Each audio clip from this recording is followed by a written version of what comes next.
everybody. Well, on to another project. And I'm going to be putting this gas cook stove, it's an RV cook stove, into our boat. And the problem is it's a little bit bigger than what came out of there. And so I've got a bigger hole in the counter than what this will cover.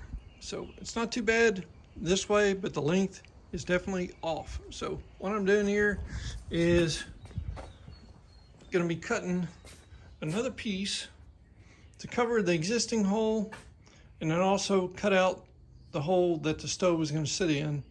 And I've got all of that measured out and a hole drilled so I can get my jigsaw in there and cut that out. So let's cut this hole out.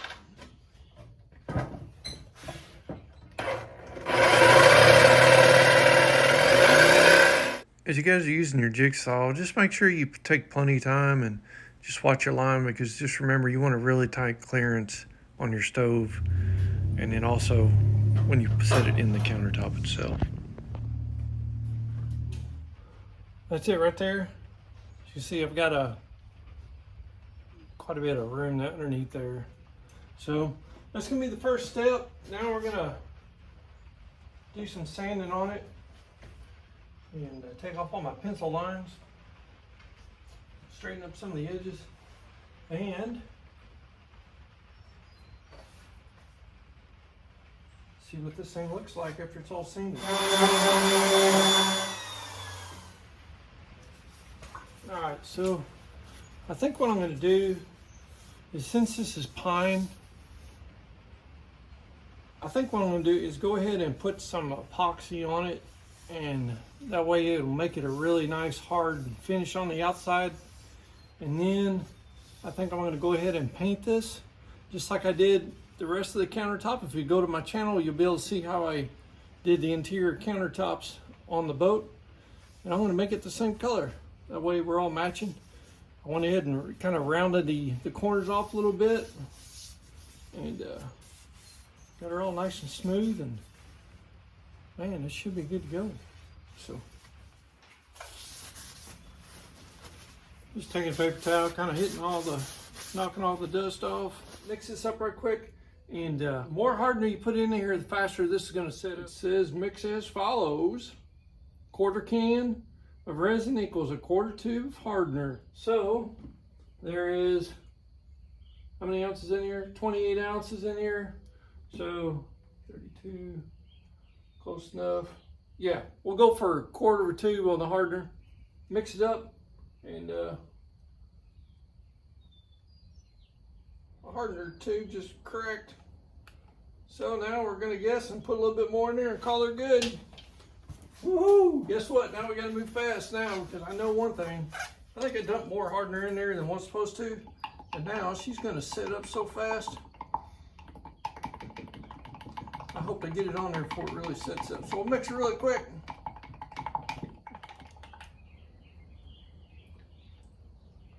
All right, and of course, a good old paintbrush, because I don't have a foam brush. That'll work. And just remember, I'm going to sand this down, so I'm not too worried on what that finish is going to look like. And it will lay down.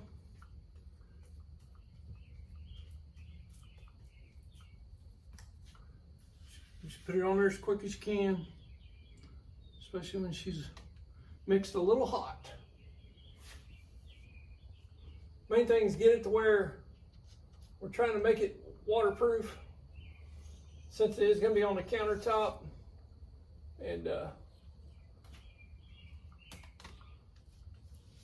we just don't want any rot going on with it. All right, so it's starting to set up now, so I'm just going to let it go. We'll let that get tough and hard, then I'll come back and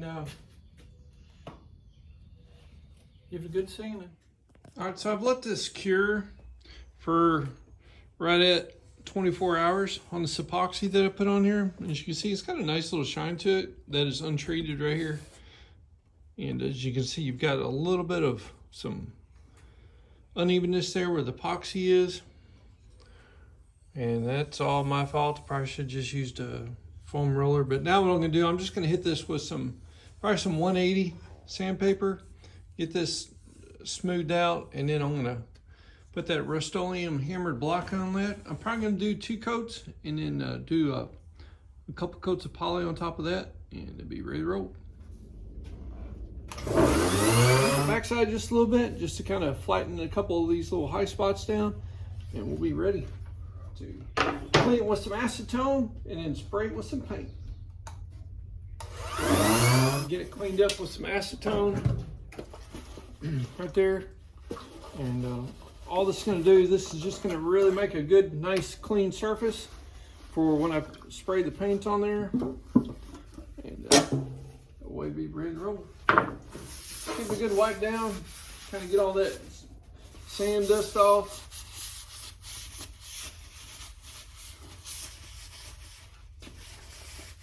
And it's what I like about an acetone, it dries extremely fast, which is really nice.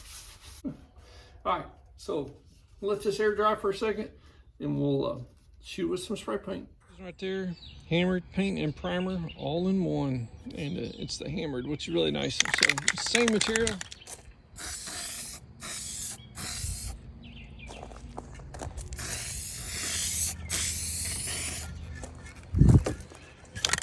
It does dry really quick too. All right, so we're gonna let that dry, and I've put about 3 or 4 coats on there, and we'll be ready for some sealer. All right, so the paint has pretty much dried, and it actually turned out really nice. It's a really nice, rich color to it. And now what I'm gonna do is just hit it with a scuff pad. So when I take this down on the boat, I'm gonna go ahead and put that poly clear on there, and then that way it'll be extra hard and extra protected for being around the stove area and by doing all the cleaning. So we'll get this all scuffed in. And all I'm doing, as you can see, I'm just kind of, it doesn't take much. We just go through and just scuff the shininess off. That way that polyacrylic will have a place to adhere to. It'll stick right on there. This is a just a 3M scuff pad, Scotch-Rite pad. And they're really handy to have around. I really like them. Even if you do a little body work or something on your vehicle, instead of using sandpaper all the time, you can just sometimes scuff it down a little bit. And say for some reason I needed to go ahead and put another coat of paint on here, by scuffing this down I could actually go ahead and respray it, and it would stick just fine to it. So I'll finish scuffing this down and go to the next step. All right, so I've got the factory stove out, and as you can see, you got a great big old hole here, and on the inside of this one you've actually got a layer of fiberglass for just a little bit of a fire protectant or heat retardant going along the edge. And what I had to do was make that trim piece, and I've got that here. And this is the trim piece here that I've already got cut, and I went ahead and drilled some holes to go through into the actual original countertop. That way everything is bolted down, and now I'll go ahead and set in the new stove here. All right, so let's go ahead and put this stove in place, and I'll kind of show you guys where it's at. It's a little rocky today. The wind is blowing and the lake is a little rough. So if you see the camera moving around, no worries. It's just a little bit of wind. And guess what? Veronica, she's over here working hard this morning, booking a lot of trips, aren't you, babe? I am. Yeah. Doing lots of quotes today. So we're both working. He's Yep. working on the boat. I'm working on travel. Yep. So it all works out well. So, all right, let's go. All right, so on the back side of the stove is where you got your gas fitting. I had to cut a little bit of extra of the original countertop out just to help clear where the gas connection is going to go on this. And I'm going to set this in there.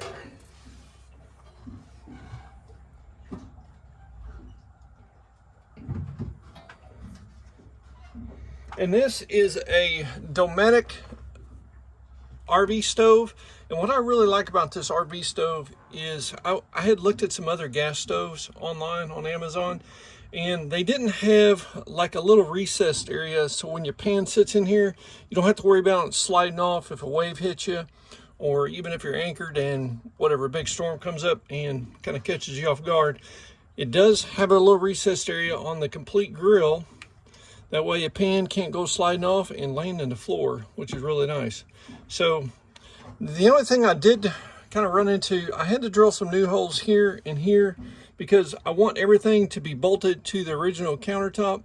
And as I was drilling this, as you can see, some of that, I guess it's enamel paint, had chipped off because it's a really hard, tough paint. So once I put my screw in there, I'm gonna have to come back through. I do have some epoxy black paint that I'll come back in and reseal that. But before I get this screw down, I'm going to go ahead and run a layer of silicone on the bottom of this trim piece here that I made. That way if any water wants to roll over, it won't seep down underneath into my cabinets for my drawers, for all my silverware and such. So I'm going to pull this back off and we'll reseal that, and then we'll be ready to roll.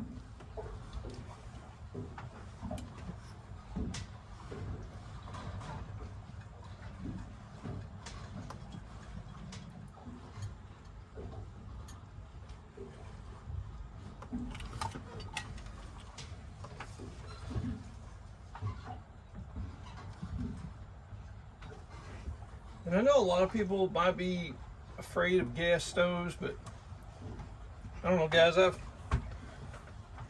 always been raised on gas, and we had an electric stove when we moved into our house, and that was one of the first things I did was put in a gas stove. I like gas. I like the idea is if electricity goes out, you still got a way to cook. And that's always a big plus, in my personal opinion. So we'll go ahead and get these screws screwed in here. And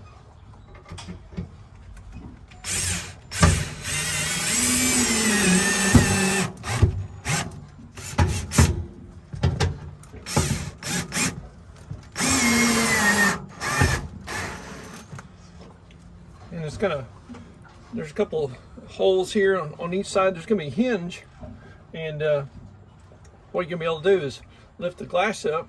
It's gonna be a tempered glass made for the stove, and it'll help deflect the heat off the back wall. That way you don't have to worry about when you're cooking too much heat bouncing off this wall, and it's gonna keep everything nice and clean. So it's gonna be really nice. So.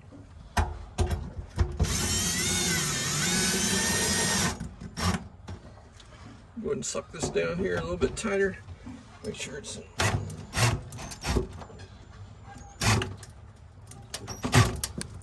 get that sealed. I'm sure it looks like it is. Good to go. We'll do the back.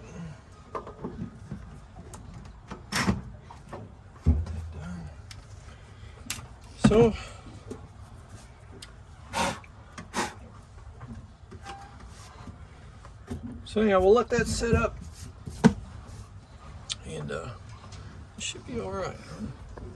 It's gonna be pretty good. I think it really goes really nice. This is a 3/4 inch, and you could probably step down to a 1/2 inch, and I think it'll handle it just fine. I just went ahead and wanted a little bit stronger, and that way everything was gonna fit just fine. So anyhow, next step, I'm gonna run the gas line. I gotta go through a bulkhead down and back, and that's gonna go all the way back to my propane bottle, which sits on the outside of the boat. And I did buy it's a 25-foot piece of high pressure stainless braided flexible gas line. I did get that off of, I get that off of either eBay or Amazon. So this here is my original trim piece, and it is aluminum, and it ran from the back corner all the way up here to the front edge, and I cut that in half so that way now I've got a small piece that goes in the back there, and now I'll remount this, and it'll go right there.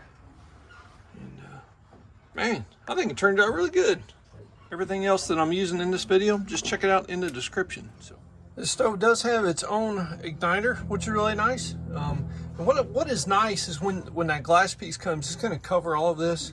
And we don't have to worry about if you're cooking or something, crumbs falling down inside your cook area or where your control knobs are. And it might be a little bit difficult to get in there and clean, but you know, it's not a big deal. And it's just a push and a turn, and you set whatever heat that you want. There are two separate burners here. There's one that puts out, I think it's like 7,500 BTU, and the other one I think might be around 5,500. So there's going to be two different ranges for your different heat range that you want. And so anyhow, let's see if we can get this here started. This is 3/4 inch plywood is what this is. I guess it's actually a marine plywood.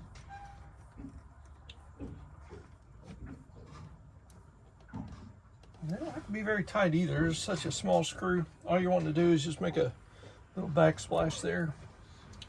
And I do have, I actually ordered a gas leak detector. And I would have it with me, but they sent me the wrong one, so I had to reorder it today. They sent me one for 120 volt, and you actually plug into an outlet. But I want